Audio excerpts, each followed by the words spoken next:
Muy buenos días, mis queridos amigos y hermanos que me escuchan nuevamente con ustedes, trayéndole la lección número 7 de este trimestre que estamos ya a mediados de él, prácticamente un poquito más, el mensaje de Hebreos y para poder compartir este tema de Jesús, el ancla del alma. Ese va a ser el tema que vamos a estar discutiendo, el tema que hemos estado estudiando durante toda esta semana, así es que vamos a estar meditando en este tema, ¿verdad? Jesús, el ancla del alma. Y fíjese que dice en el versículo para memorizar, dice, tenemos como firme y segura ancla del alma, una esperanza que penetra hasta detrás de las cortinas del santuario, hasta donde Jesús, el percursor, entró por nosotros, llegando a ser sumo sacerdote para siempre, según el orden de Melquisedec, allí en Hebreos 6, 19 y 20. Nos dice que Hebreos 5, 11 al 6, 20 interrumpe la exposición teológica sobre el sacerdocio de Jesús en nuestro favor. Pablo inserta allí una dura advertencia sobre el peligro de apartarse de Cristo. Y aparentemente el pueblo corría un grave peligro de descender por la pendiente resbaladiza de la autocompasión y la falta de fe. Al apóstol Pablo le preocupaba que sus lectores y oyentes hayan perdido el sentido espiritual debido a las situaciones difíciles que afrontaban y por lo tanto que hayan dejado de crecer en su compasión y experiencia del evangelio. ¿No es este un peligro potencial para todos nosotros, desanimarnos a causa de las pruebas y apartarnos? Creo que cada uno de nosotros podemos estar en esta misma situación, así como el pueblo en aquel momento también estaba. Sin embargo, la dura advertencia culmina con un afectuoso alicente. Pablo expresa fe en sus lectores y exalta a Jesús como la personificación de la promesa inquebrantable de salvación de parte de Dios, allí en Hebreos, el capítulo 6, versículo 9 al 20. Este ciclo de advertencia y ánimo se repite en Hebreo, el versículo 10, versículos 26, perdón, capítulo 10, versículos 26 al 39. Y esta semana estudiaremos este ciclo y nos enfocaremos en las enérgicas palabras del aliento que Jesús nos puede brindar, ¿verdad que sí? Entonces, para ello vamos a ir viendo qué nos dice la lección de esta semana. Y está dividida en dos partes, mirando al pasado y afirmados en el presente. Miren, dice que mientras disertaba sobre el sacerdocio, ¿verdad? Dice que Jesús, mientras disertaba sobre el sacerdocio de Jesús, Pablo, ¿verdad?, interrumpió el hilo de su discurso para introducir una exhortación para sus oyentes que abarcaba de Hebreos 5:11 a Hebreos 6:20, como dijimos al principio. Y esta exhortación es tanto una explicación sobre las razones por las que sus oyentes no estaban plenamente capacitados para comprender toda la extensión de su razonamiento, como un reproche acompañado por unas breves palabras de ánimo, ¿verdad? Y entonces, dice Pablo, nos invita también hoy a no ser perezosos, sino a asirnos a la firme ancla del alma en Hebreos 6:19, y esa alma, esa ancla del alma es Jesús. Mirando al pasado, gustar lo bueno, allí en Hebreos 6:4-5, recaer en el pecado, Hebreos 6:6, sin vuelta atrás, el capítulo 10, versículos 26 y 29, eso es mirando al pasado. Afirmados en el presente, el trabajo del amor, en el capítulo 6, 9 al 12, y firme ancla del alma, el capítulo 6, versículos 13 al 20. Es lo que vamos a estar estudiando esta semana, así es que vamos a concentrarnos allá en la palabra de nuestro Dios. Y fíjense, estuvo muy buena, dice gustar lo bueno. Vamos a ver qué es eso que debemos de estar gustando. Dice que gustemos lo bueno, ¿verdad? Entonces dice allá, los que una vez fueron iluminados y gustaron del don celestial y fueron hechos partícipes del Espíritu Santo y así mismo gustaron de la buena palabra de Dios y los poderes del siglo venidero. Así que hubo un grupo allí en Hebreos 6, el versículos 4 al 5, que gustaron de ciertas cosas, y lo cual había sido la experiencia de los oyentes de Pablo y la nuestra. Fíjense, iluminados. Allá en Efesios 5:8 habían experimentado la conversión, se habían apartado de las tinieblas y habían sido liberados del pecado. gustaron el don celestial, saborearon el don de la gracia divina allá en Efesios, el capítulo 2, versículo 8, y participaron del Espíritu Santo, recibieron el Espíritu Santo y disfrutaron de su compañía y dirección en Romanos 8:5, y gustaron la buena palabra de Dios, saborearon la palabra de Dios expresada tanto en las Escrituras como en el Verbo, en Juan 1:14, y gustaron los poderes del siglo venidero. Disfrutaron con antelación de lo que Dios nos tiene preparado, la resurrección en Colosenses 2:12, la renovación en Romanos 12:2 y la vida eterna en Juan 5:24. Esto se trata de gustar lo bueno. Esto es lo que decía allí en Hebreos 6:4-5, ¿verdad? Ahora veamos un poquito más adelante, recaer en el pecado. Y esta aquí sí concentré un poco de tiempo en ella, porque fíjese, dice, porque es imposible que los que una vez fueron iluminados y recayeron sean otra vez renovados para arrepentimiento, crucificando de nuevo para sí mismos al Hijo de Dios y exponiéndole a vituperio. En Hebreos 6:4-6, los dirigentes judíos crucificaron a Jesús porque representaba un peligro para su posición de poder. El que una vez que ha aceptado a Jesús como su Salvador, decide rechazarlo como medio de salvación, lo está crucificando de nuevo y exponiéndolo al vituperio. Se niega a cederle el puesto principal a Jesús. Mucho cuidado con volver al pecado. Dice que estamos volviendo a poner el yo en primer lugar que Jesús.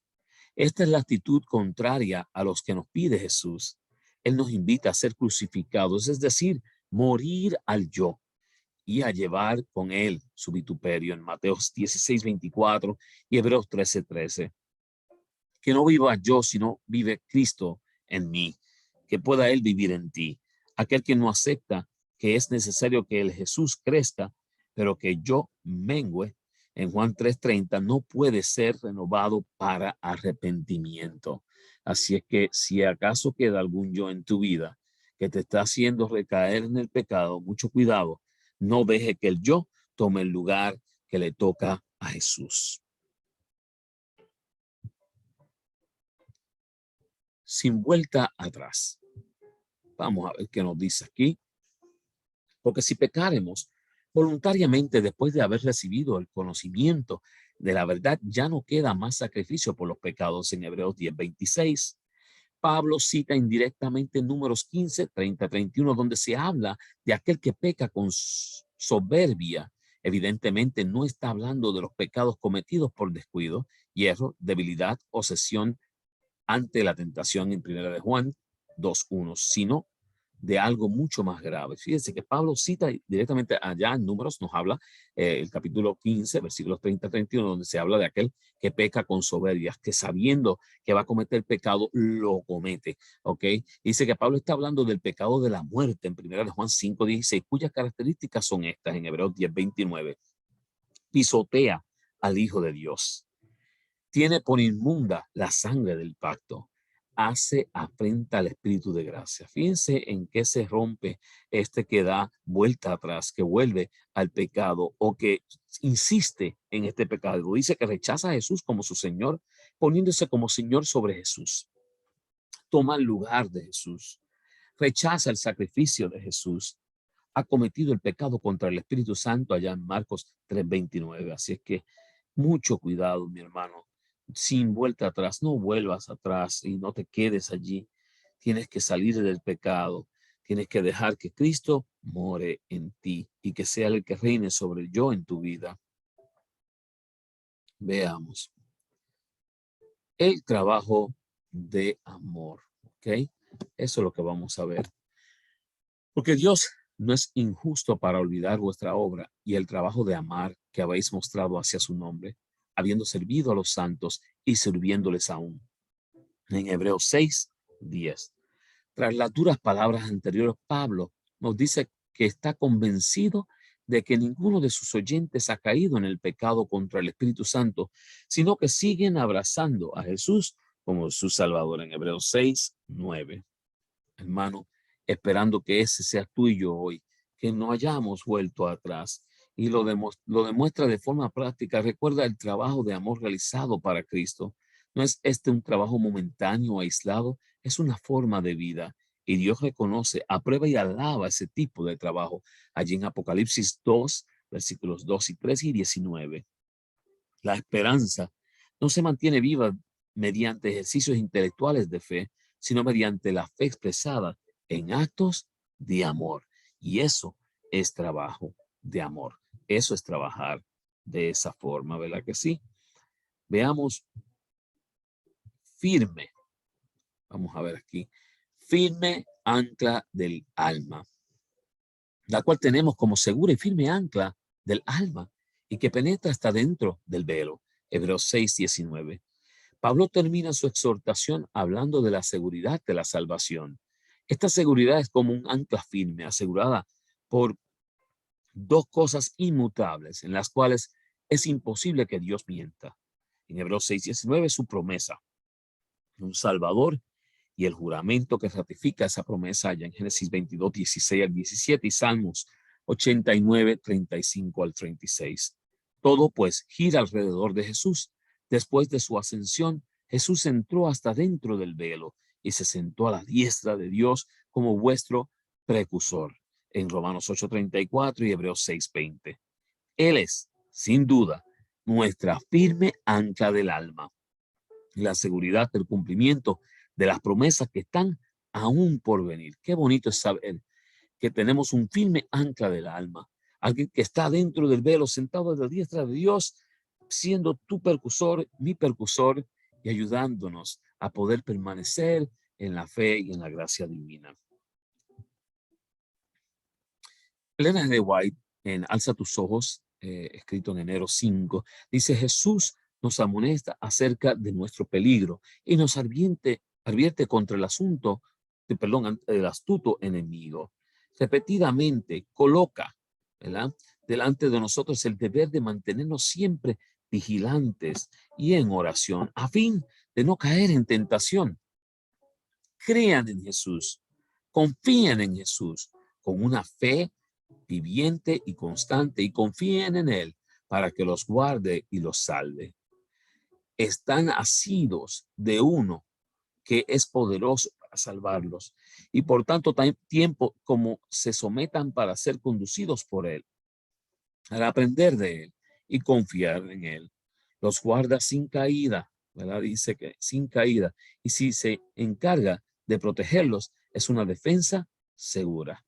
Qué bonito es saber que ese Jesús que tú y yo le servimos es Jesús, el ancla del alma, el verdadero, que está allí para socorrernos, para ayudarnos en todo momento y en todo instante, ¿verdad? Mi querido hermano, también nos dice, la guerra contra el yo es la batalla más grande que jamás hayamos peleado. La redención del yo, la rendición del yo, entregando todo a la voluntad de Dios, se quiere una lucha, pero para que el alma sea renovada en santidad, debe someterse ante Dios. Tú y yo debemos someternos ante Dios para que podamos vencer el yo en nuestras vidas, someternos a Dios para vencer al yo. Juan deseaba llegar a ser semejante a Jesús y bajo la influencia transformadora del amor de Cristo llegó a ser manso y humilde. Su yo estaba escondido en Jesús. Sobre todo sus compañeros, Juan se entregó al poder de esa maravillosa vida. A causa de su profundo amor hacia Cristo, Juan deseaba siempre estar cerca de él. El Salvador amaba a los 12, pero el espíritu de Juan era el más receptivo. Era más joven que las demás y con mayor confianza infantil abrió su corazón a Jesús. Así llegó a simpatizar más con Cristo, y mediante él las más profundas lecciones espirituales de Cristo fueron comunicadas al pueblo. La belleza de la santidad que lo había transformado brillaba en su rostro con resplandor semejante al de Cristo. En su adoración y su amor contemplaba al Salvador hasta que la semejanza a Cristo y el compañerismo con él llegaron a ser único deseo, y en su carácter se reflejó el carácter del Maestro. Hermano, quiera Dios que en este día, una vez que analicemos esta lección de esta semana, podamos entender que el yo tiene que ser sometido a Dios. Tenemos que dejar que Él trabaje en nuestra vida, que anhelemos estar con Él cada minuto, cada instante, que le entreguemos nuestro corazón. Oramos. Amante Padre que habitas en las alturas de los cielos, te damos gracias por la oportunidad que tú nos das de que tú seas nuestro ancla del alma.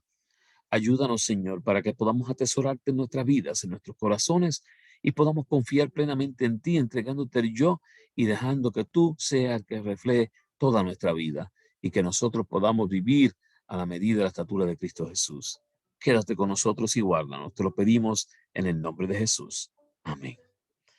Querido amigo y hermano que me escuchas, puedes compartir esta lección a través de YouTube, buscando allí en el canal de Joseph Class y suscribiéndote y compartiéndolo con otros. Allá asegúrate de presionar la campanita.